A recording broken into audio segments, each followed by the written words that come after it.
네, 여러분 안녕하십니까? 우리 교회사 강의로 다시 모이신 모든 분들 환영합니다. 우리 잠깐 기도하시고 오늘 공부 함께 해보겠습니다. 선하신 하나님 아버지, 오늘도 하나님께서 이 역사 가운데 진행해 오신 여러 가지 일들을 살펴보고자 합니다. 저에게 꼭 필요하고 중요한 것들을 잘 분별하여 받아들일 수 있도록 주님께서 이 시간을 온전히 사용하여 주시옵소서.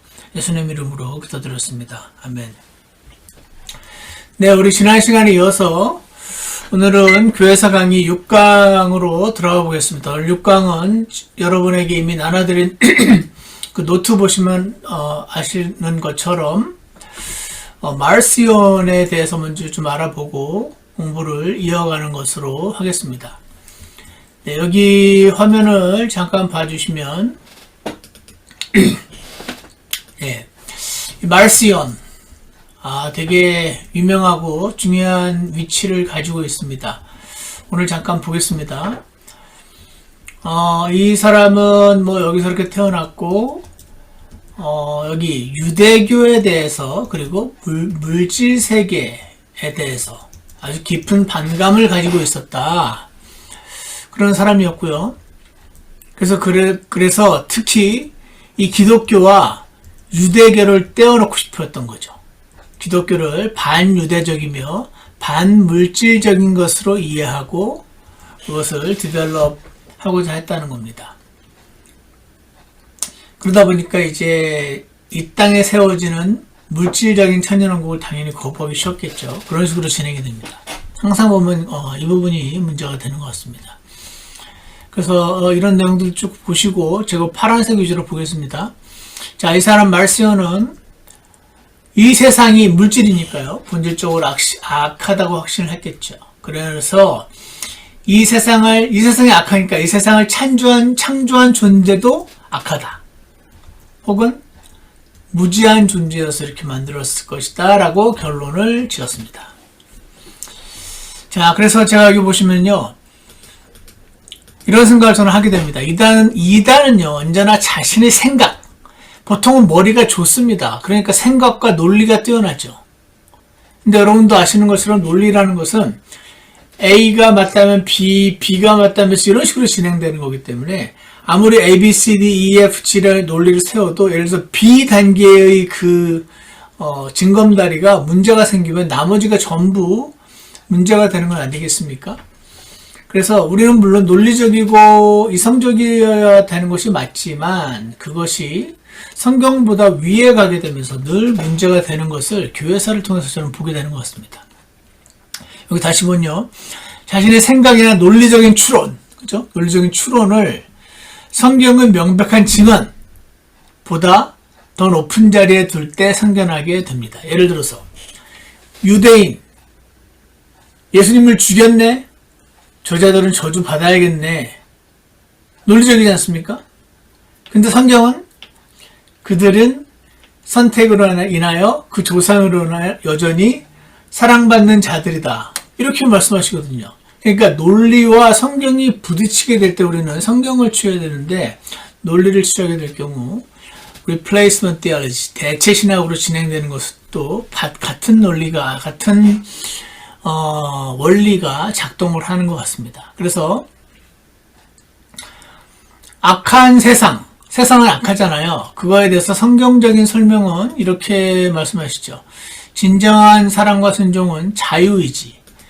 이 세상에 왜 악이 존재하는가? 그것의 핵심은 자유의지입니다. 진정한 사랑과 순종은 자유의지가 없는 상태에서는 의미가 없죠. 로봇에게서는 하나님이 사랑을 함께 하실 수 없죠. 아담을 로봇과 같이 프로그램 된 존재가 아니고 자유의지를 가진 인격적인 존재, 예스 할 수도 있고 노를 할 수도 있는 그런 존재로 창조하신 이유는 그분이 아담과 자발적인 교제를 나누시기를 원하셨기 때문이었습니다. 그런데 아담은요, 그 자유의지를 사용해서 하나님께 불순종하는 길을 택했죠. 그 결과 죄와 악이 세상으로 들어오게 됩니다. 그래서 악이 생겨난 겁니다. 하나님이 악해서 이 세상이 악한 것이 아니고 자유의지였다 하는 것이 성경적인 신학적인 가르침이죠. 그래서 악 혹은 악한 세상은 하나님이 악해서 악한 세상이 창조된 것이 아니고 하나님의 피조물에게 자발적으로 선택할 수 있는 선택권을 주신 것이 문제라면 문제였다 하는 것입니다. 하나님 자발적으로 하나님을 떠나기로 선택함으로 인해 발생한 결과물입니다. 그래서 그러나 하나님께서 이러한 타락한 악한 세상 가운데서도 여전히 자신을 사랑하고 순종하는 자들을 찾고 계시고요. 그들을 불러내서 결국 마지막 아담이신 그리스도를 통해 이 세상을 회복시키시고, 여기 성경 구절들 보시면 나중에 꼭 찾아보시기 바랍니다. 타락 이전보다 더 영화로운 새 하늘과 새 땅을 이루실 것이다 하는 것입니다. 자, 그래서 이 세상이 악한데 그 이유를, 그러면 이 세상을 창조한 신이 악하구나 이렇게 가는 것은 너무 지나치게 단순한 생각이었다 하는 것을 볼 수가 있습니다.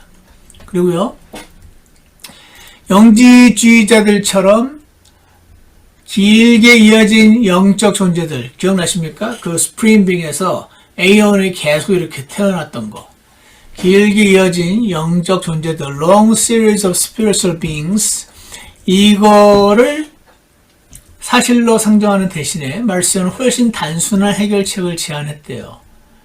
그에 따르면 예수 그리스도의 아버지 하나님은 구약의 하나님인 여호와와 다르다 이렇게 말씀합니다. 예수 그리스도의 아버지인 좋은 하나님, 좋은 신이 있고 구약의 하나님인 여호와는 둘은 다른 존재다 이렇게 믿는 것을 개발을 했습니다. 자, 그래서 이 부분도 잠깐 보시면은요, 그래서 말씀은요, 사복음서 중에서 누가복음을 받아들였는데 누가복음 중에서도 일부만을 받아들인 이유가 바로 여기에 있습니다. 왜냐하면요, 사복음서 곳곳에 성경에는 수없이 많은 곳에서 구약의 하나님이 예수님의 아버지 하나님임을 증언하시기 때문에 그렇죠. 예를 들어서 마태복음 22장 여기 보시면, 그러나 죽은 자들의 부활에 관하여는 하나님께서 너에게 말씀하신 것을 읽지 못했느냐? 나는 아브라함의 하나님이요 이삭의 하나님이요 야곱의 하나님이라 하셨다. 그러면서 하나님은 죽은 자의 하나님이 아니요 산자의 하나님이시라 이렇게 말씀하셨을 때, 신약의 하나님이 이 구약의 하나님과 동일한 존재임을 전제로 말씀하신 구절이 됩니다. 마가복음 여기 12장도 너희가 모세의 촉에서, 구약이죠, 구약의 하나님이죠, 모세의 책에서 하나님의 떨기나무 속에서 나는 아브라함의 하나님이요 이렇게 말씀하신 것을 읽지 못했느냐? 그분은 산자의 하나님이시다. 그러니까 예수님이 신약에서 말씀하신 하나님이 구약의 하나님과 동일하신 분이다. 구약은 물질을 만든 나쁜 신, 변덕쟁이 신, 진노하기를 잘하는 신이고, 신약의 하나님은, 신약의 예수님의 아버지 하나님은 다른 존재다라는 말시온의 가르침은 성경을 있는 그대로 받아들이면 도저히 성립할 수 없는 가르침이었거든요. 그러니까 그는 자신의 가르침을 주장하기 위해서 사복음서를 다 부인하고 누가복음만 취했는데, 누가복음 안에서도 앞부분이었을 것 같아요. 그 부분은 다 잘라내고 그렇게 했다. 누가복음 여기도 그가 크게 되고 가장 높으신 이의 아들이라 부를 것이요, 예수님이 가장 높으신 이, 구약의 하나님인 것을 알 수가 있는데, 예수님을 가리켜서 구약의 하나님의 아들이라 불린다는 말이 나오니까 이 부분이 싫었겠죠. 말시오는 잘라냈겠죠. 주 하나님께서 그의 조상 다윗, 그러니까 이 하나님은 분명히 다윗에게 왕자를 주신 분이 구약의 하나님이잖아요. 이 부분도 구약의 하나님이고, 근데 예수님은 구약의 하나님의 아들이라고 불리려니까 말시온이 이 구절을 받아들일 수가 없었겠죠. 사실 이 구절 때문에 자기 가르침을 버렸어야 되는데, 그는 자기 가르침을 주장하기 위해서 성경을 버린 자였습니다. 그래서 그분이, 예수님이 야곱의 집 이스라엘을 통치하신다. 유대인은 나쁜 것들인데, 보시죠, 반유대적이어야 되는데 신약의 예수님이 야곱의 집 이스라엘을 통치하신다고 되어 있네. 그거는 누가복음 이 앞부분 분명히 잘라냈을 것입니다. 그리고 여기 2장 49절에도 보면 내가 반드시 내 아버지 일을 해야 함을 알지 못하셨나이까 하는 이 말이 유대인이 구약의 하나님을 섬기는 성전에서 유대인이 하나님을 구약에 있는 그 하나님을 섬기는 성전에서 하신 말씀이니까 이런 모든 구절들이 여기도 다 마찬가지입니다. 이런 모든 구절들이 신약의 예수님의 아버지 하나님이 구약의 그 여호와 하나님이다라는 근거 성경 구절은 넘칩니다. 근데 이 성경을 이제 보지 않고 딱 이렇게만 말을 하면은 그런가? 진짜 안 그래도 구약의 하나님은 너무 무섭다는 생각이 드는데 이런 인상이 남아 있어서 이런 말수용 같은 사람에게 속기가 쉬울 수 있다. 그런 생각이 듭니다. 자, 그래서요. 이 세상을 창조하신 분은 여호와였잖아요. 물론 예수님을 통해서 창조했다고 말씀을 하시지만 그런 부분은 뺐겠죠. 말수용 같은 경우에 자신의 믿음과 불일치하니까 그랬지만 크게 말하면 이렇게 말할 수 있지만 예수 그리스도의 아버지의 원래 목적은 영적인 세계만 창조하는 게 아니었죠. 당연히. 왜냐면 영적인 세계는 좋은 거고 물질적인 세계는 나쁜 거라는 것은 성경의 가르침이 아니에요. 니오플라토니즘의 가르침이고 영지주의의 가르침이지 성경이 아니죠. 그러니까 성경으로 자신의 생각을, 자신의 철학을 바로잡아야 되는데 이들은 거꾸로 한 거죠. 그러나 어쨌거나 이들의 생각 안에서 여호와 하나님은 무지하거나 악한 의도를 가지고 이 악한 물질 세계를 창조하고 인간을 그 안에 두었다. 이런 주제들은 똑같은 이원론을 믿는 영지주의 문헌에서도 많이 발견되는 주제입니다. 그래서 이 내용들 쭉 읽어보시기 바랍니다. 다 구약의 하나님은 복수하고 진노하는 하나님이고 신약의 하나님은 사랑만 하시는 하나님인 것으로 생각을 하지만 사실은 그렇지 않다 하는 내용을 제가 이 밑에다가도 설명해놨고요. 여기 이거 풋노트를 중심으로만 잠깐 보자면 11번이 어딨죠? 여기 있네.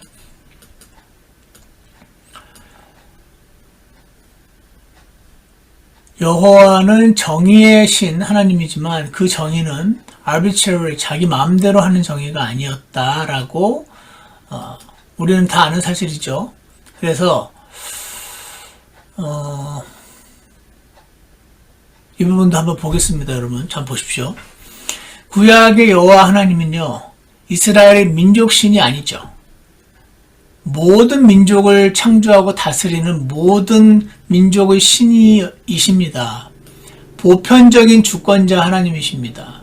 이 사실은요 믿거나 말거나 수많은 성경 구절에서 증언하는 바입니다. 이런 성경 구절들 하나하나 찾아보시면 하나님은 민족신이 아니다라는 것을 보여줍니다. 예컨대 이 구절이 있죠.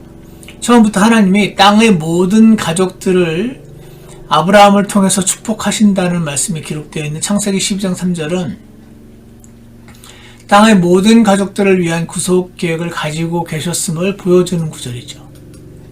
그리고 하나님의 언약은 인류 전체를 향한 축복의 통로로서 아브라함을 부르신 것임을 보여주고 있습니다. 반장 같은 거죠. 선생님이 아이들에게 뭔가를 좋은 걸 나눠주는데 반장을 하나 뽑은 거예요. 그 반장에게 주고 그 반장이 반 애들에게 나눠주는 것처럼 아브라함을 부르셨다. 그게 택하심, 선택하심이었죠. 그래서 이 성경 구절, 레위기 18장 28절 같은 데를 보면은, 제가 성경 구절을 잠시 언급을 해드리자면, 잠시만요. 레위기, 다시 돌아와서, 레위기 18장 28절에 레위기 18장 28절에 거기 뭐라고 적혀있냐면 너희가 그 땅을 더럽힐 때 그 땅이 너희 전에 있던 민족들을 토해낸 것처럼 너희 이스라엘 유대인들을 토해내지 못하게 하려 합니다. 그런 말씀을 하십니다. 이게 무슨 말이냐면 가나안 족속을 멸하셨잖아요. 그 유대인들을 그 땅에 보내실 때. 그리고 거기 이미 살고 있던 가나안 족속들을 쫓아내시고 거기 유대인들을 살게 하셨죠. 하나님을 잘 모르는 분들은 하나님은 되게 편애한다. 자기 자식 살게 하려고 이미 잘 살고 있는 땅에 있는 다른 백성을 다 쫓아내버렸다. 깡패다. 이런 식으로 생각을 한다는 겁니다. 하지만 그 가나안 족속들을 그 땅에서 토해내셨다라고 표현을 쫓아내신 이유는 내 자식 잘 살게 하려고가 아니었고요. 단지 이스라엘을 위한 게 아니었고요. 그들의 범죄 때문이었음을 성경에서 보여주십니다. 그러니까 레위기 18장 28절에서 너희가 그 땅을 더럽히면 이미 그 땅에서 그 땅을 더럽히고 범죄로 더럽히고 있던 그 가나안 족속을 쫓아냈던 것처럼 너희도 이 땅을 더럽히면 쫓아낼 거다. 그때 그 가나안 족속들이 범죄하여 쫓겨난 것처럼 너희도 범죄하면 쫓겨난다. 그때 그 가나안 족속들을 쫓아냈던 이유는 그들이 범죄했기 때문이지 아무 잘못 없는데 내 자식 이스라엘 살게 하려고 쫓아낸 게 아니다. 그 말씀인 겁니다. 이 구절이. 이해가시죠? 다른 구절도 많이 있습니다. 그들이 범죄 때문이었음을 밝히는 겁니다. 그러니까 민족신이어서 그랬다는 게 아니다 하는 것을 지금 제가 여러분이 이미 아시겠지만 설명하고 있는 것입니다. 하나님께서 유대인을 편애하는 민족신이어서가 아니고요. 모든 민족들을 사랑하시고 동시에 심판하시기도 하는 공의의 통치자이셨다 하는 겁니다. 그래서 근데 오히려 이런 면이 있습니다. 가나안 족속들과 같은 범죄를 행했을 때요. 징계를 받았는데 하나님은요. 많이 받은 자에게서 많이 차시는 분이라는 성경 구절이 로마서에 있죠. 그러니까 내 자식은 더 심하게 혼내시는 분이십니다.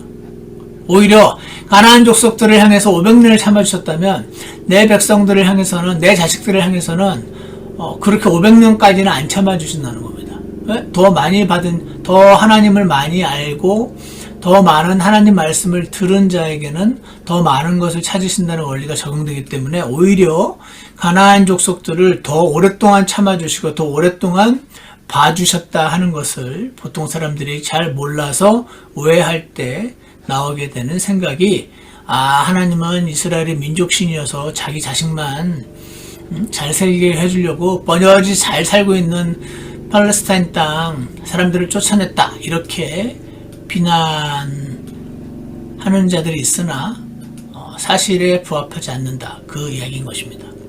그래서 더 많은 계시를 받은 유대인들은요 더 혹독하게 징계하셨어요. 여기 이사야서 40장 2절에 이런 말이 나옵니다.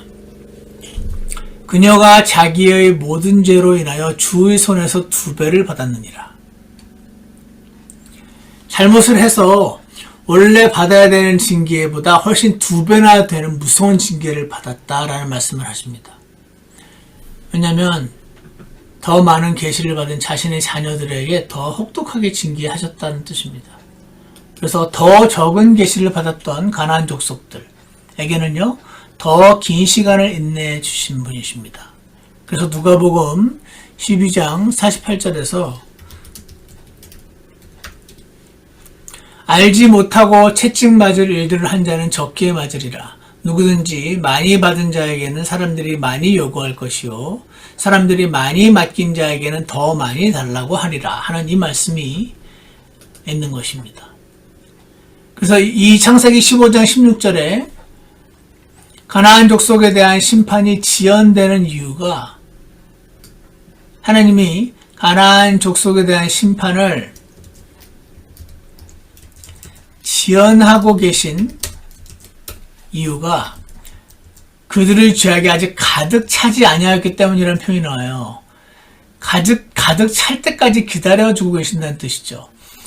오히려 자녀들을 향한 그릇이 요만하다면 이 가나안 족속들을 향해서 채우고 계시는 진노의 그릇은 훨씬 더 크다는 겁니다. 크다는 말은 더 많이 혼낸다는 뜻보다 더 오랫동안 그 잔이 가득 차기를 기다려 주신다는 것이죠. 그 전에 빨리 회개하고 돌이키도록 기다려주신다는 뜻을 전제로 하고 있습니다. 그래서 하나님은 죄악을 공정하게, 균등하게 심판하시는 분이 아니고요, 공정하게 심판하십니다. 그래서 신명기 10장 17절, 18절은 여호와께서 외모로 사람을 판단하지 않으시고 고아나 과부, 나그네를 위해 정의를 행하시는 분이심을 증언을 하고 있습니다. 이는 하나님께서 공정하고 긍휼이 많은 정의의 하나님이심을 보여주지만 아까 그 말시온과 많은 분들이 오해 혹은 자신의 잘못된 관점에서 하나님 말씀을 보다 보니 구약의 하나님은 너무 무서운 분이기만 하다라는 인식을 갖게 되는 것이다. 그런 뜻이죠. 그리고 시편 103편 14절 같은 곳에도 보면은요, 하나님이 사람이 먼지에 불과함을 기억해 주신다는 말이 나와 있습니다. 긍휼히 좀 봐주신다는 뜻이죠. 그리고 그들을 진짜 법대로만 대하지 않으시는 분이심을 보여줍니다. 왜냐면 법대로 하면은 누가 하나님 앞에 설 수 있냐는 성경 구절들이 많이 있거든요. 예를 들어서 시편 130편 3절 보시면 주여 주께서 불법들을 지켜보실진데 누가 능히 서리이까.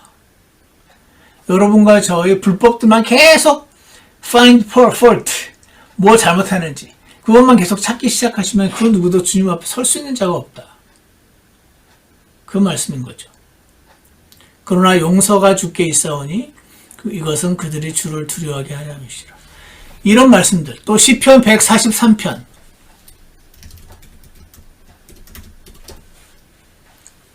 주의 종과 함께 심판의 자리로 들어가지 마소서. 산자 중 아무도 주의 눈앞에서 이렇게 되지 못하리이다. 그러니까 하나님이 법대로 하자면 아무도 그분 앞에 설 자가 없고, 그분은 그래서 긍휼이 하나님이시며 용서하시고 오래 참아주시는 분이시다.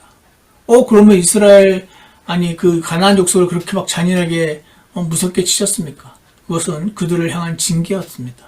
죄에 대한 징계. 여러분, 죄에 대한 징계를 온 우주의 하나님이 누군가에게 징계를 내리실 때 어떤 징계의 방법을 사용하실 것인가 하는 것은 하나님 자유입니다. 그것을 미국 사람들 영어 편으로 prerogative of God, 하나님의 고유한 특권이라는 뜻입니다.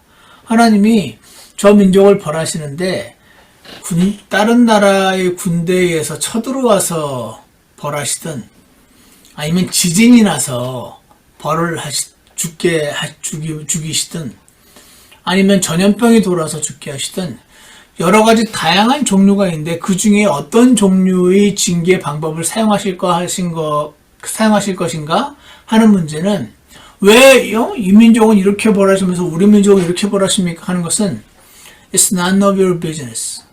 그거는 하나님의 고유 특권이란 말입니다. 그래서 하나님은 그때 그 당시에 그 가나안 족속을 벌하실 때 어떤 징계의 방법을 쓰셨느냐, 지진이나 번개나 화산 폭발로 단숨에 다 죽이실 수도 있었겠지만 그 방법을 사용 안 하시고 이스라엘 민족을 회초리로 사용하셔서 그들을 몰아내신 것 뿐이십니다. 이 이스라엘 민족이 살 곳을 마련하려고, 내 자식 잘 되게 하려고 남을 못 살게 군 게 아니고 이스라엘의 하나님이시면서 가나안 족속의 하나님이신데 그들을 징계하는 도구로 이스라엘 쓰셨다. 그리고 그 과정은 매우 오래 참음 기간이 지나가고 난 이후의 결과였다. 그거죠. 여러분 그런 경험 있으십니까? 내가 내 자식을 제일 사랑할 거 아닙니까?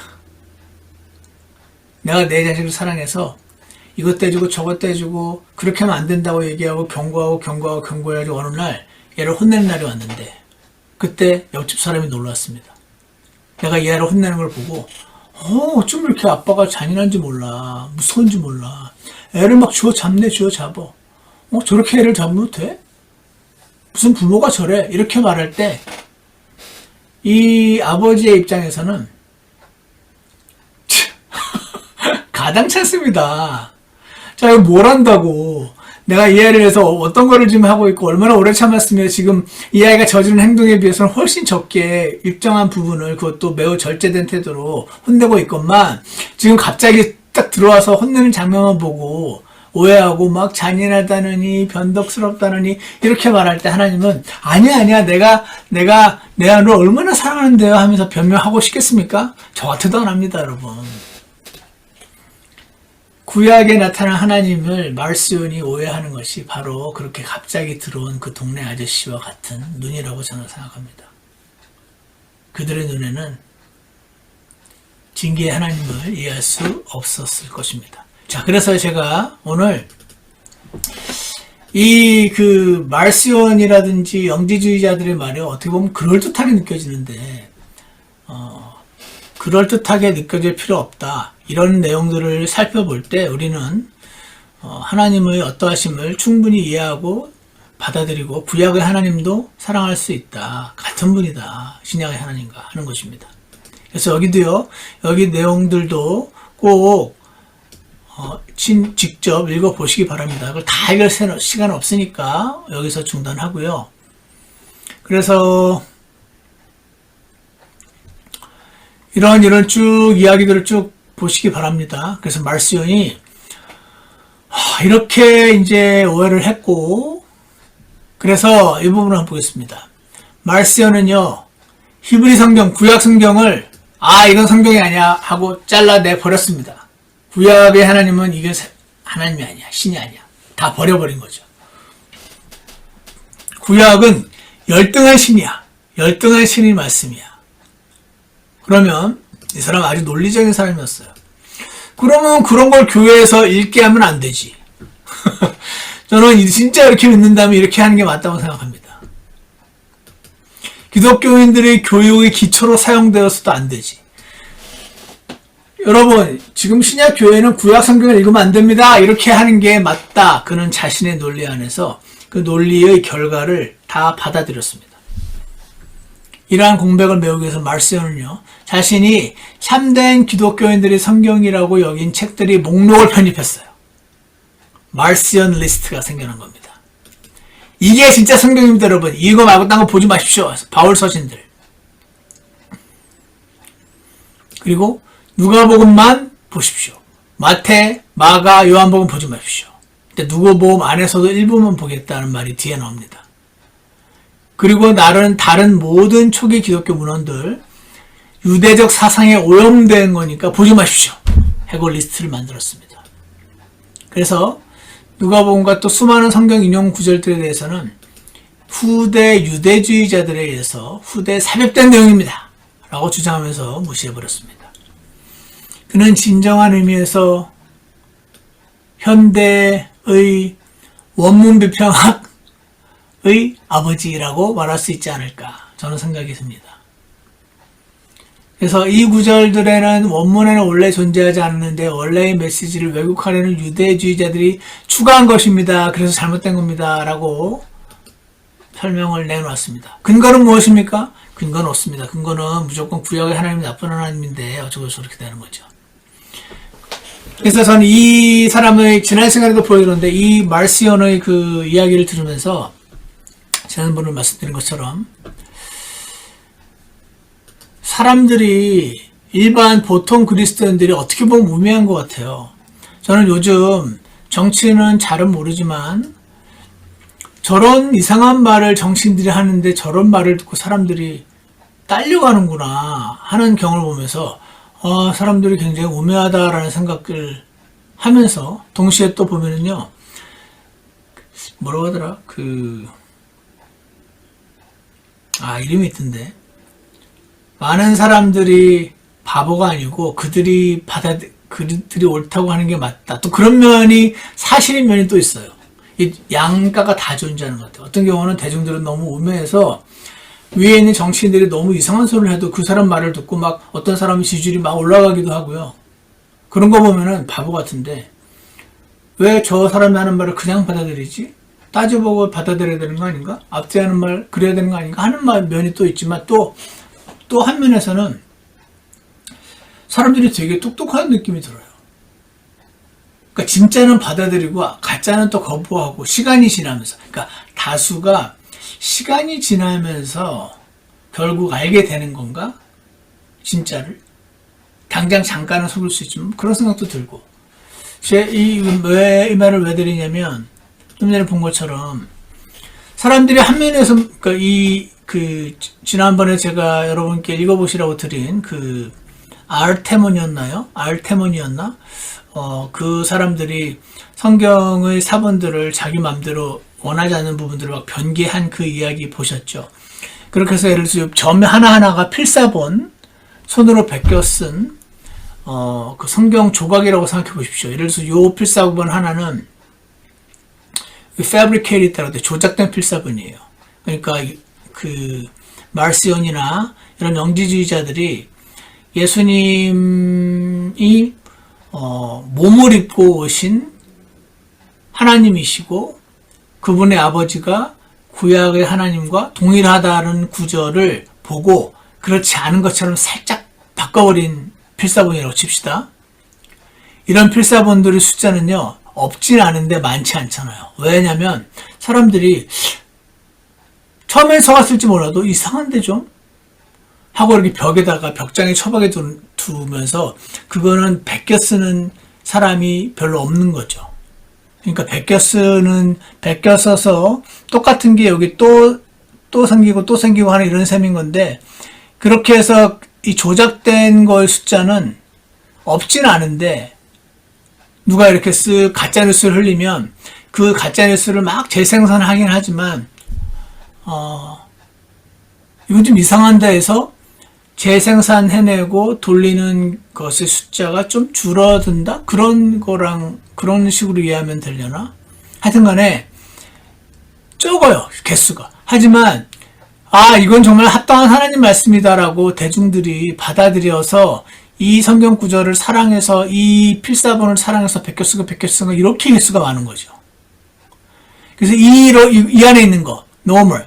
이 안에 있는 거의 전체 이 신약의 필사본의 개수가 현재 발견된 것만 6,000개가 조금 넘는다고 하는데, 그 중에서 95%는 전부 똑같은 목소리를 내고 있단 말입니다. 그러니까 말시온이 변개시켜 놓은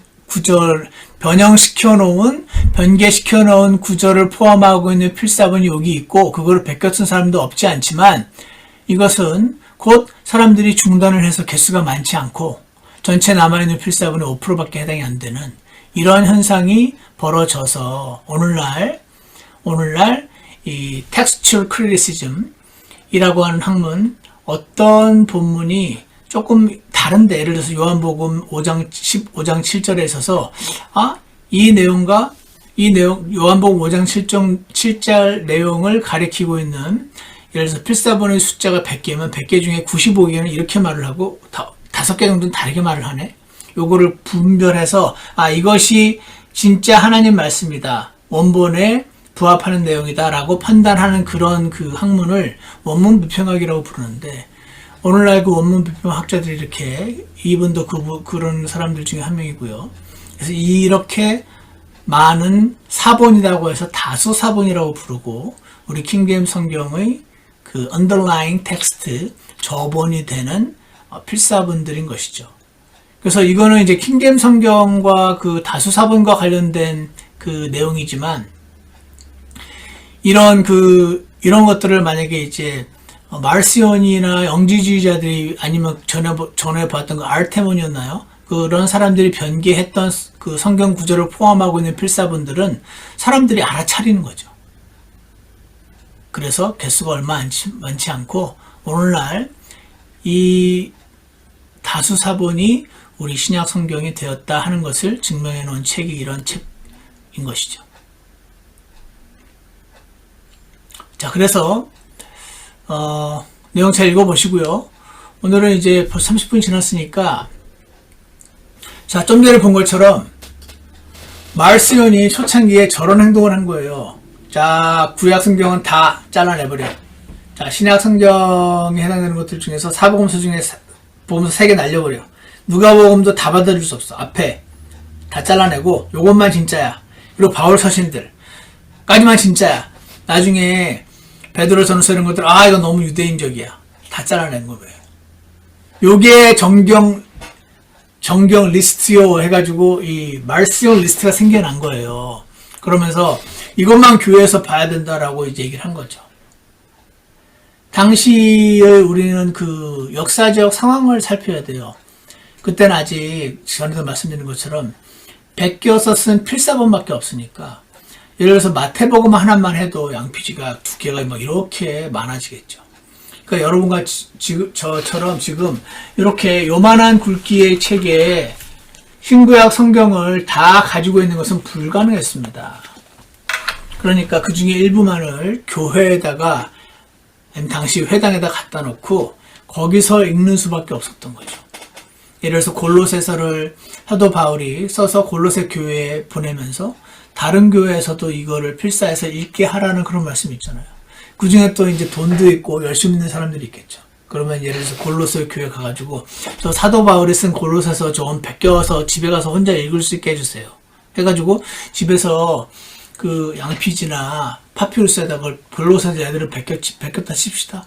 그거 집에 가져와서 제 생각이지만 애지중지하면서 읽고 묵상하고 감격하고 기도하고 이런 사람도 있는 거죠.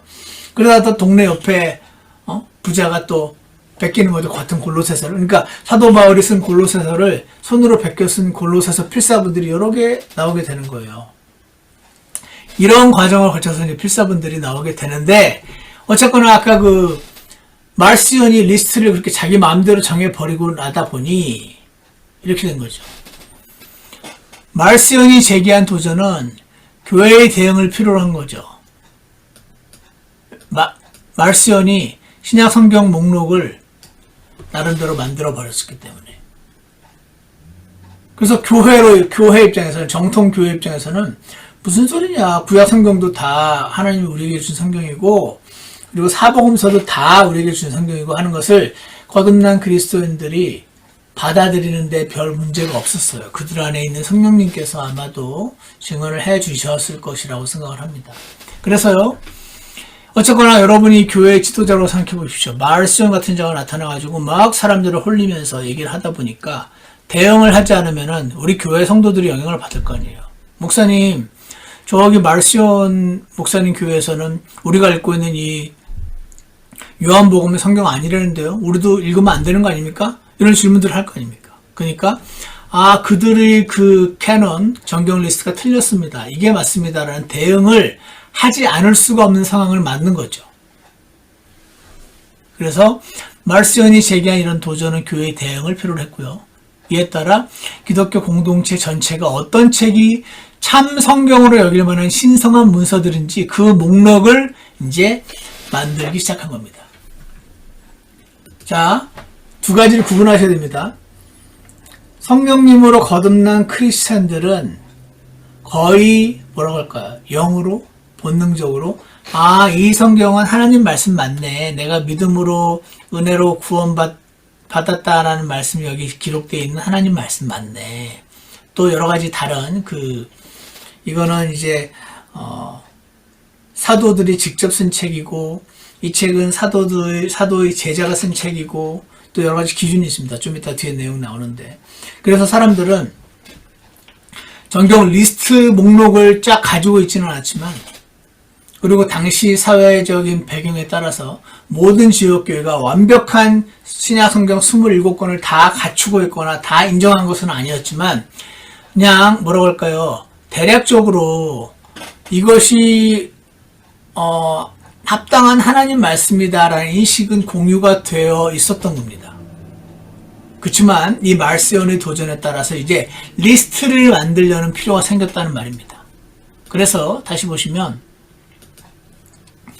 이 과정은 이 부분이 중요한 것 같아요. 어떤 공의회, 교회들이 모여서 회의 결과로 공의회나 특별회의, 스페셜 미팅을 통해서 공식적으로 자 이제부터 이게 진짜 리스트입니다. 이거 왜 쓰지 마십시오. 이렇게 하지 않았다는 겁니다. 아니었으며 오히려 점진적으로 컨센서스가 합의가 이루어진 결과였다 하는 것입니다. 참, 하나님은 이 신약 성경의 정경에 어떤 것이 포함되는지 그 원칙에 있어서 이렇게 누군가 위에서 탑다운 방식으로 공식적으로 바르지 않고 점진적으로 이루어지는 방식을 사용하셨다는 부분이 참 놀랍습니다. 이런 것과 비슷합니다.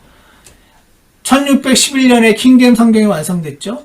그 킹제임 성경 이전에 같은 그 아까 보여드렸던 다수 사본에서 나온 좋은 합당한 성경들이 꽤 있었어요. 그레이트 바이블도 있었고, 매튜 바이블도 있었고, 제네바 바이블도 있었고, 신약 성경만이긴 하지만 틴데일 바이블도 있었고, 그 앞에 틴데일 바이블 전에 또 하여튼 이런 식으로 많이 있었어요. 이 성경들은요, 변개된 사본에서 나온 성경들이 아닙니다. 합당한 사본에서 나온 성경들이었는데도 불구하고 킹제임스 성경이 1611년에 대영 제국의 대단한 학자들, 거의 한 50명이었죠? 50명의 학자들을 불러가지고 번역을 시켜서 킹제임스 성경을 만들었잖아요. 그 다음에 이렇게 하지 않았어요. 자, 지금부터는 킹제임스 성경만 교회에서 쓴다. 이전에 그레이트 바이블, 매튜 바이블, 틴데일 바이블 읽지 마. 제네바 바이블 안 돼. 그러지 않았어요.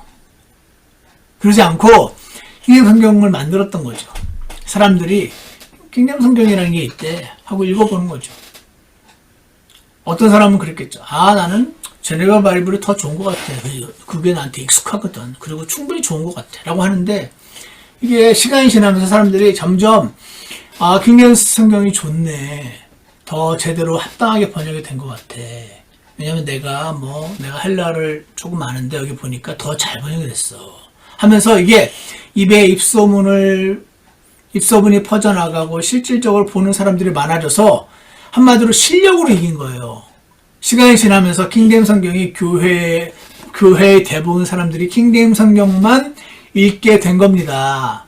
그래서 이거를 비난하는 어떤 사람들 중에서는 아까 말한 탑다운 방식으로 그런 게 어딨냐, 킹제임 성경 왕이니까 이것만 읽으라고 했겠지 하는데 사실이 아니에요. 역사적 사실이 아니에요. 그냥 킹제임 성경이라는 게 던져져서 이게 실력으로 다른 성경을 이긴 겁니다. 이해가시죠? 저는 그래서 지금도 우리나라같이 조그마한 나라에 킹제임스 흠정역이 번역이 됐고, 그 이전에 한글 킹제임스 번역됐고, 그 위에 근본역이 나왔고, 또 지금 표준역이라는 것도 있고, 또 무슨 서달수 목사님이라는 분이 또 번역됐다고 하고, 또 뭐가 있고, 종류가 한두 개가 아닙니다. 이들은 변개된 사본에서 나온 이상한 성경이 아니죠. 다 영어 킹제임스 성경을 제대로 번역하고자 했다는 기치를 걸고 나온 성경들 아닙니까? 누가 이것만 맞습니다 해가지고 이것만 봅시다 한다고 이게 되는 게 아닙니다. 전부 자유가 있기 때문에. 그런데 하나님이 어떤 성경을, 예를 들어서 말스원 성경이냐 정경 하나하나 성경책에 하나님의 손길을 이렇게 두시고 그 손길을 영감으로 기록하신 그 성경이 시간이 지나면서 사람들에게 자연스럽게 배어들어서 아무리 옆에서 누가 조금 변개시켜 사본을 쓱 밀어넣어도 처음엔 조금 볼 줄 모르나 이건 아닌 것 같아 라고 밀어내게 되는. 그래서 신약 27권이 교회가 크리스찬들이 created, 만들어낸 게 아니고 recognized, 인식했다. 그렇게 표현을 합니다. 이 둘의 차이가 굉장히 큰데 제가 이 말을 처음 들었을 때는 그게 그거 아닌가? 교회가 결국 정한 거 아닌가? 이렇게 생각을 했었는데 좀 이따가 시간이 되면 제가 create와 recognize가 어떻게 다른지를 설명을 할 수 있는 만큼 조금 해보겠습니다. 일단은 오늘 시간이 없으니까. 자, 그래서 이 부분 중요하고요. 기독교의 신약 정경에 포함될 기본적인 책들에 대한 대체적인 합의는 비교적 빠르게 이루어지긴 했는데 모든 세부상, 예를 들어서 요한계시록이 이 신약 정경에 포함되냐 안 되냐 하는 거는 시간이 꽤 걸렸대요. 여러 가지 이유가 있어요. 밑에 다 적어놨는데 모든 세부 책 27권이 완벽하게 완전한 모두가 받아들이는 완전한 합의에 도달하는 데는 오랜 시간이 걸렸지만 397년인가 그때 완전히 이제 공식적으로 선언까지 하게 되는 해가 300 몇 년인데 그러면 그제까지는 사람들이 신약 성경을 보지 않고 그때부터 딱 봤냐? 그게 아니고 아까 말한 것처럼 각 지역교회의 성도들이 거듭난 크리스천들이 이미 신약 27권을 거의 자신의 손에 닿는 그 성경들을 읽고 있었는데 이제 교회적으로 리스트를 만들고 이것이 정경이라고 선언한 것이 예를 들어 397년이면 97년 좀 이따 그 연도가 나와요. 그렇게 된 것이다 하는 것을 지금 말씀드리는 것입니다. 그래서 여기 제가 열심히 또 연구해서 지금 여기 정리해놨습니다. 여러분이 그 정경에 관해서 배우는 시간이 있는지 없는지 잘 모르겠는데 말시언 정경 이야기를 하다 보니 이 부분을 한번 언급을 해야 될 것 같아서 제가 적어놨으니까 꼭 읽어보시기 바랍니다. 대략만 읽어보자면 정경이라는 말은 뭐냐면 Closed List of Recognized Books 입니다. 이게 신약 성경이다 라고 요게 리스트, Closed List, 더 이상 추가될 수 없는 리스트입니다. 그래서 2세기 말경에 등장한 말시언의 캐논 무라토리온, 잘못됐네요. 이게 모라토리온이 아니고 무라토리온입니다. 여러분 나나들의 PDF에 잘못되어 있으면 수정하시기 바랍니다. 무라토리안 캐논 리스트라는 게 있어요. 저것도 뭔지 인터넷 찾아보세요. 2세기 말경에 등장했어요. 이 리스트. 이게 아주 사실상 큰 가치가 있는 건 아닌데 그래도 여기에 있는 그 책들 리스트를 보면 실제 신약 성경 정경 목록과 큰 차이가 없는 것을 보여줍니다. 그래서 이런 것들이 있고 읽어보시고요.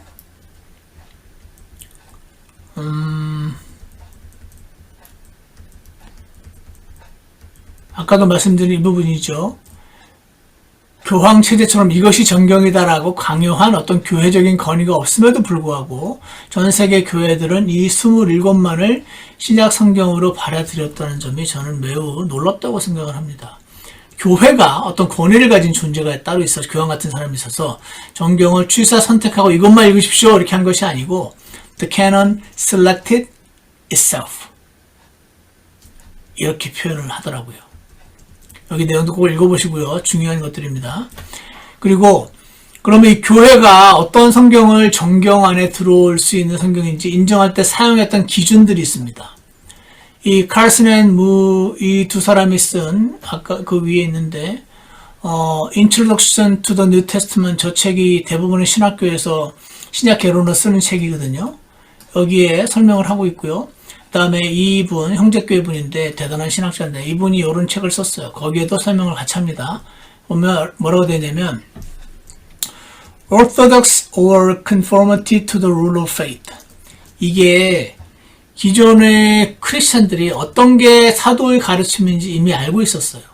왜냐하면 그들과 우리 차이점은 그들은 사도들에게 직접 배운 사람들이 있었잖아요. 내 옆에. 그래서 알 수 있었던 거죠. 우리는 사도들이 죽은 지 한참 뒤에 태어난 사람이고 또 사도들에게 직접 배운 사람들을 만나본 적이 없는 사람들이지만 이 당시는 사도들을 직접 만난 사람도 있었고 사도들에게 직접 배운 사람도 있었고 하니까 비록 종이와 인쇄술이 부족해서 리스트를 내 손에 갖고 있지는 않았지만 어떤 게 성경적인 교리인지는 알고 있었던 거죠. 오직 예수님을 믿음으로 구원받는다 이런 거는요 알고 있었던 거예요. 말로 들어가지고. 그러니까 어떤 게 어떤 게 정통교리인지 아는 거죠. 그리고 conformity 기본적인 걸 말하는 겁니다. 모든 교리를 다 안다는 게 아니고 그것을 rule of faith 믿음의 어떤 룰 이렇게 표현을 하는데 거기에 맞나 안 맞나. 그러니까 예수님이 하나님이시고 예수님이 사람으로 오셨다가 성경적인 교리인 걸 아는 거죠. 근데 어떤 필사본을 보니까, 여기는 예수님이 사람으로 왔다는 걸 부인하네? 여기는 예수님이 하나님이라는 걸 부인하네? 그러면 이렇게 쓱 안 보게 됐다는 거죠. 정경으로 어떤 필사본이 정경 안에 들어와도 되는 필사본인지 아닌지를 구분하는 첫 번째 기준이 이거였다는 겁니다. 내용 읽어보십시오. 두 번째는 Apostolic Authority가 두 번째 기준이었다고 설명들을 합니다. 사도가 쓴 책인가? 사도들과 직접 접촉이 있던 자들이 쓴 책인가? 이것을 구분을 했습니다. 그들은 사도가 죽은 지 얼마 안 된 시점에 살았던 사람들이었기 때문에 이것이 상대적으로 파악이 가능했다 하는 것을 알 수 있고요. 또 하나, antiquity. 충분히 오래되었나? 예를 들어서 아까 그 무라토리안 캐논에 포함되어 거기에 Shepherd of Herma라는 책이 포함이 되어 있었대요. 저 책 내용이 이 무라토리온 캐논이라는 리스트, 캐논이라는 건 그 정경 리스트라는 뜻인데 이거의 컴파일러, 저거를 작성했던 사람이 이 책을 굉장히 사랑했나 보더라고요. 이거는 성경적인 가치가 나는 있는 것 같아 라는 퍼스널 오피니언을 가졌던 거죠. 하지만 이거가 결국은 이 캐논 리스트에 안 들어왔어요. 왜냐면은 이미 저것은 사도나 사도들과 직접 접촉이 있었던 자들이 쓴 책이 아니다. 내가 볼 때는 여기서 말하는 내용이 사도들이나 사도들과 직접 접촉이 있었던 자들이 쓴 책의 내용이 될 법한 좋은 책이라고 생각되지만 그럼에도 불구하고 이 기준에 따라 이 책은 셰퍼드 오브 헐만은 정경 안에 들어오지를 못했습니다. 굉장히 엄격했었죠. 그리고 유니버설리티. 무슨 말이냐면 대부분의 지역교회들이 사용하고 있었나. 그러니까 이거 하나만 가지고는 합당한 기준으로 볼 수 없지만 이 네 가지 기준이 합쳐졌을 때 하나님이 섭리 가운데 어떤 것이 정경 안에 들어와야 되는 책인지를 영어로 보여주셨다. 이렇게 저는 생각합니다. 그래서 widespread 충분히 퍼져 있었나? Continuous acceptance 계속해서 대부분의 지역교회들이 성경책이라고 받아들였나? And usage by churches everywhere. 그러니까 예를 들어서 뭐 어떤 책이 있는데 셰퍼드 오브 헐마가 있는데 이건 내용이 참 좋은 것 같은데 모든 교회들이 다 쓰고 있질 않네 하면 이것은 의심 있는 처리로 보고 좀 고려 대상에 들어가는 거죠. 그러다가 시간이 지나면서 아닌 것 같아라고 제거하고 이런 과정에서 성령님이 계시지 않는다면 이 정경을 받아들이는 과정이 사람의 실수가 개입될 여지가 있지만 그러나 성령님이 계시고 그 성령님이 각 거듭난 그리스도인들의 안에 들어오셔서 교회적으로 어떤 사심 없이 어떤 것이 성경인가 판단할 때 이 크리스찬들이 하나님의 영감으로 기록하신 정경을 recognize, 인식할 수 있었다. 찾아낼 수 있었다. 찾아내고 이미 많이 사용하더라. 그런 책들이 나중에 정경 27권으로 확정이 된 것이다 하는 겁니다. 자, 그래서 너무 오래 걸린 거 아닙니까? 하지만 그렇지 않습니다. 왜 오래 걸린 게 아니냐면 정경에 대한 논의랑 권위 있는 책들이 닫힌 목록에 대한 논의일 뿐이고 목록이 그렇게 최종 확정됐다는 거지 그 책들 자체, 이거 중요한 말이에요. 책들 자체는 훨씬 이전부터 필연적으로 유포되고 있었으며 그 대부분은 교회 전체에서 이미 권위 있는 것으로 인정받고 recognized 되고 있었고 전부 다 교회의 넓은 지역에서 받아들여지고 있었기 때문인 겁니다. 여기 제가 입이 들어가 하는 거는 바로 앞에 있는 책을 말합니다. 그러니까 여기 앞의 책은 요거잖아요. 그러니까 이 책의 730페이지를 말하는 겁니다. 자, 그래서 정경은 여기 중요한 부분이죠. 교회가 만든 게 아니고요. Not created, recognized, 인식한 것임을 기억해야 한다. 요거 여러분 시험 나옵니다.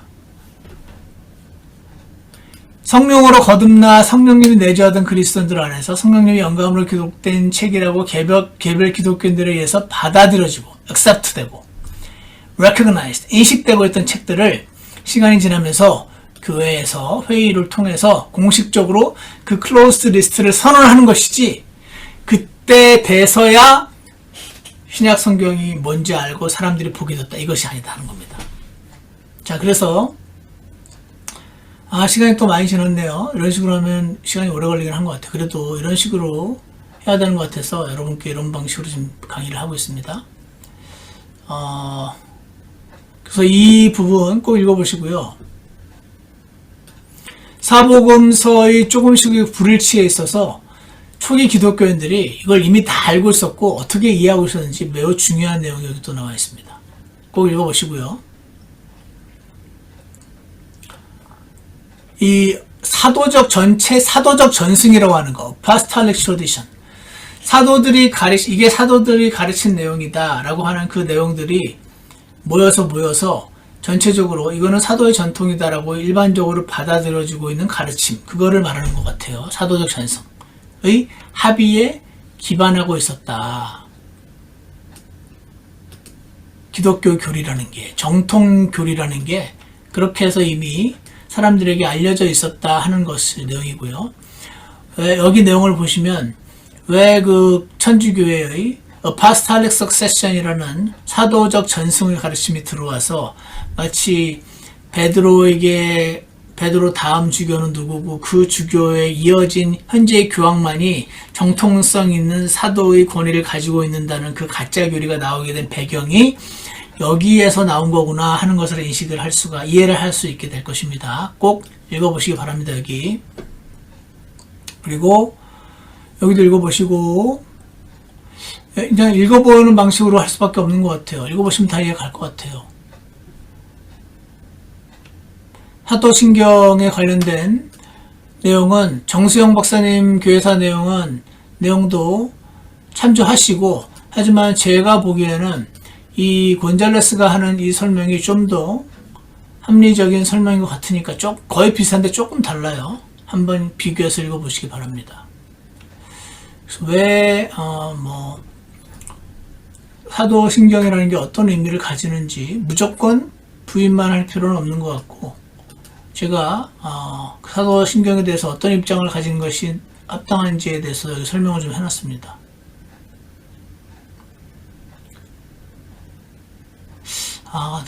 한번 같이 봐야 될 것 같은 내용이 꽤 많이 있는데 다음 시간에 이 중에 일부만은 좀 더 언급을 하는 걸로 하고, 일단 이번 시간 숙제는 이렇습니다.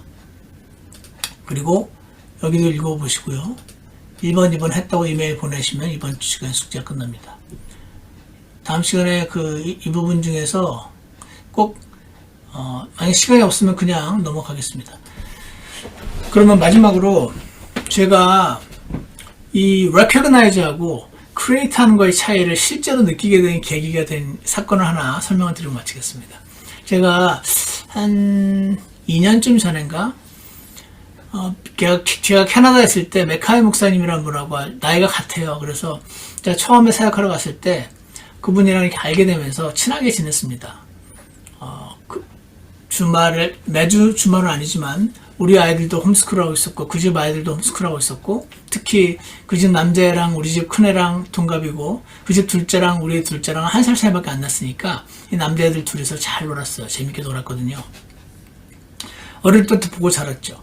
그 중에 이제 타일러라고 둘째 아들이 있었는데 아주 경쟁심이 어마어마한 놈이었습니다. 그러니까 막 친구들하고 농구 게임을 하다가도 지면 막 우는 거예요. 그래서 그 아빠인 패스 메카이가 Be a nice loser. Be a nice loser. 이거 맨날 그 얘기했어요. 나이스한 루저가 되라. 졌다고 울고 땡깡 부리면 안 된다.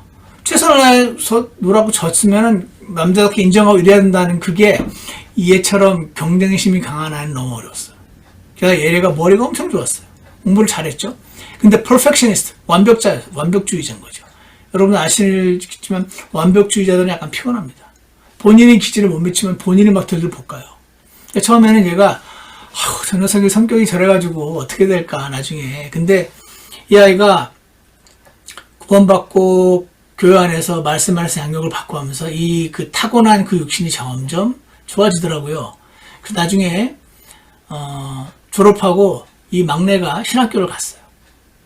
신학교를 갔고 저하고도 가끔씩 연락하고 무슨 같은 거 질문하면 제가 대답도 해주고 책도 소개해주고 이런 식으로 친구의 아들이긴 하지만 저는 또 미국에서 공부를 하고 있었던 입장이었기 때문에 메카이 목사가 따로 부탁을 해가지고 제가 약간 멘토처럼 그렇게 가끔씩 연락도 하고 주고받은 사이였어요. 그런데 어느 날 이 친구가 이제 목사로서 안수식을 하겠다는 거예요. 근데 저는 사실 기독교 집안에서 자라지 않고 여러 가지 그 교회 안에의 여러분은 다 아실 수도 있을 만한 어떤 그 기본적인 실행에 대해서 모르는 부분이 많았는데 특히 이 보통의 미국이나 캐나다 지역, 북미 지역의 침례교회에서 한 사람을 안수할 때 어떤 식으로 하는지 저도 물론 한국에 와서 안수를 받긴 했지만 어떤 식으로 하는지 이제 이 타일러가 안수하는 과정에 안수위원으로 저도 참여를 하게 됐어요. 저는 여기 미국에 와 있었고 그 친구는 캐나다니까 떨어져 있긴 하지만 저와 또 한 사람 그 웨스트코스트 배프티스트 칼리지의 어떤 그 신학교 교수님 한 분과 저는 따로 떨어져 있지만 줌으로 함께 참여해서 그 안수식 날 주변 교회의 약 15명의 목사님도 안수식에 오셨고 줌을 오픈해가지고 저랑 그 캘리포니아에 있는 그 교수님 두 사람은 줌으로 참여를 하고 거기에 참여하기 전에 이제 저한테 연락이 왔어요. 네가 안수식 날 이 타일러에게 질문할 내용 3가지를 4가지를 적어서 보내달라. 미리. 그러면은 내가 한 질문에 대해서 타일러가 미리 열심히 준비를 해가지고 그날 우리가 미리 나눠줬던 그 질문에 대해서 자신이 준비한 것을 대답하는 방식이 이 안수식 날 이루어지는 메인 그 이벤트라고 해야 되나? 그렇더라고요. 그래서 이제 저도 질문을 보내줬죠. 예를 들어서, 요한일서 5장 7절이, 브루스 매치거에 의해서 마치 원래 그리스 필사본에는 들어가 있지 않은 구절이었는데, 에라스무스가 그 요한일서 5장 7절이 포함되어 있는 필사본이 그리스 필사본이 한 개만 발견되더라도 내가 집어넣겠다라고 말을 했는데 진짜 한 개가 발견돼가지고 원래는 들어가지 않아야 될 구절인데 억지로 들어갔다라는 가짜 뉴스가 이 브루스 매치거의 Second Edition of 하여튼 책 제목이 있어요. 그 책으로 인해서 지금 기독교계 내에 정서를 포조했단 말이죠. 그게 왜 잘못됐는지 설명해라. 이래서 제가 질문했던 질문 중에 하나는 이거예요. 이런 식으로 각 15명의 목사님들이 약 3개씩 질문했으니까 45개의 질문을 이 친구가 열심히 몇 개월에 걸쳐서 준비를 해가지고 그날 대답을 하는 거였어요. 제가 줌으로 참여해가지고 제가 한 질문, 또 어떤 목사님은 너는 워라벨이라고 하죠. 워크와 이 사역과 가정의 밸런스를 어떻게 맞출 거냐, 이런 질문을 하신 분들, 다양한 질문들이 있었어요. 다양한 질문을 미리 줘가지고 이 친구가 기도하고 생각하고 성경도 찾고 책도 찾아서 대답을 준비를 했는데, 제가 이 친구가 하는 대답들을 쭉 들으면서 어떤 생각이 드는지 아십니까? 아, 진짜 훌륭하다. 하나님이 이 친구를 목사로 세우셨네, 이미. 라는 걸 제가 느꼈어요. 설명하기 어려운데 이 친구가 대답하는 내용과 태도와 여러 가지를 보면서 그 시간이 천상의 시간 같이 느껴지더라고요. 처음 하는 경험이었습니다, 제가. 그래서 제가 직접 질문하는 게 아니었어요. 이미 질문한 내용을 가지고 대답을 하는 그 사회자가 질문을 하고 대답하고 뭐 하여튼 그런 식으로 쭉 진행이 되는데, 그거에 대답하는 그 시간이 지루하지 않았고, 제가 보면서 감동도 되고, 아까 말씀드린 것처럼 하나님이 안수위원들이 이 친구를 지금 목사로 만들고 있는 게 아니고 하나님이 이 친구를 이미 목회자로 세우셨네 라는 걸 제가 깨달았습니다. 우리 안수위원들이 이 친구에게 목사로서 안수를 주지 않아도 이미 하나님이 이 친구를 목사로 세우신 게 확실하구나 라고 제가 알았어요. 알아차렸어요. recognize 한 거죠. 이해가십니까?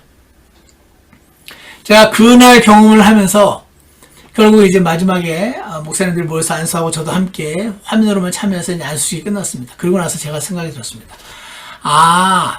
정경을 크리스찬들이 created 한 게 아니고 recognized 했다는 게 이런 거구나라고 제가 그때 깨달았습니다. 차이가 크네. 깜도 안 되는 친구를 내가 이 자리에 참여해서 안수를 해가지고 목사를 만들어낸 게 아니고 내용을 듣고 이 사람 하는 말과 그 영안에서 흘러나오는 그 태도와 이 모든 것들을 볼 때 하나님이 이미 목회자로 택하셨네, 목회자로 세우셨네, 그걸 제가 알아차렸다니까요. 안수위원들이 거기서 목사를 만든 게 아니고 알아차린 거예요. 이 크리스찬들이 신약 27권을 만들어낸 게 아니고 이 리스트를 알아차린 거예요. 그래서 정경을 recognized 했다. 아까 그런 기준들에 의해서 결국은 완전히 정립이 되기 전에도 이미 크리스찬들 사이에서 recognized 되었었고, 그 recognized 인식된 그 책들만 그렇게 100개 쓰니까 그 해당되는 필사부들이 그렇게 개수가 많아졌고, 그게 다수 사본이고 100개 쓰다 보니까 이전에 쓴 거는 참크래크처럼 부서져 버리거든요. 그러니까 오래된 사본은, 제대로 된 사본 중에서 오래된 사본은 별로 없고 상대적으로 좀 AD 800년 이후 필사본들이 많은데, 대신 개수는 훨씬 많은 이유는 바로 거듭난 크리스찬들이 영으로 어떤 것이 성경인지 recognize 해서, 사모해서, 읽고 싶고 갖고 싶어서 100개 쓰는 개수가 그렇게 많아졌구나. 이것이 정경의 recognition에 대한 제가 직접 유사한 경험을 했던 경험을 오늘 소개를 꼭 한번 해드리고 싶었습니다. 자, 그래서 교회 신약성경, 구약성경 정경은 유대인들이 이미 마소라라는 사람들을 통해서 어떻게 인식되는지, 구약성경 정경 인정하는 거는 오히려 쉬워 보이고, 제가 보기에는 신약성경이 정경 안으로 27권이 정경 안으로 들어오는 과정이 딱 누가 공식적으로 이렇게 한 것도 아니고, 이 recognize 했다는 표현 자체에 대해서 제가 완전히 깨닫지 못하다가 조금이나마 그 뜻을 알게 되게 된 경험을 여러분께 공유를 하고자 했습니다. 그래서 저는 신구약 39권, 27권, 오직 66권만이 하나님께서 영감으로 기록하시고 섭리로 보존하셔서 우리에게 준 캐논이라고 믿고요. 거기에 어떤 것도 더하지도 말고 빼지도 말라 하신 하나님 말씀이 합당한 줄 확신합니다.